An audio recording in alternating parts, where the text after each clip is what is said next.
This Qatari prince loved photography so much that he bought the world's most expensive camera lens for 2 millis. Look at that beast. It's a space lens. 1.2 meter long Leica lens. So heavy that the billionaire had to customize a Mercedes SUV specifically to carry it around. I saw this lens and I was like, oh, the camera's here. Yeah, this tiny little thing. So it's big, but the other thing too, to be that big, you got a lot of glass. So you have to imagine the weight of something like this. Yeah, I think it's over 150 pounds. Ultra exotic camera lens. Nothing comes close to this huge one-off Leica. One of a kind.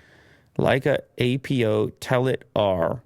5.6, 1600 millimeter lens.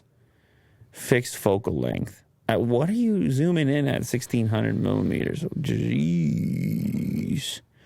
It can dwarf any other telephoto lens made for civilian use.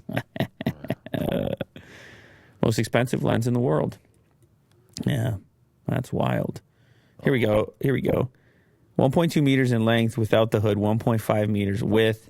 It weighs 132 pounds. It's impossible to be operated by a single person. Has a fixed focal length of 1600 millimeters and covers diagonal angle of view of only 1.5 degrees. Yeah, you're so zoomed in. It'd be hard to even set it up. Like, you can't even set it up really indoors. You're so zoomed. Like, you have to have a tripod all the time. Oh, for sure. Yeah. Absolutely. Hey, look at this, eh? That's a concept. Yeah, what is the point of adding that to this article? Trying to get on Google search somehow by doing that. Have you ever played with any Leicas? Are you a fan of Leica? Have I? I mean, I'm sure I've played with. I don't think I've never owned one, but I've probably played with one, held one up. Never mind all the co-branding products that smartphone companies have been a part of. Cool.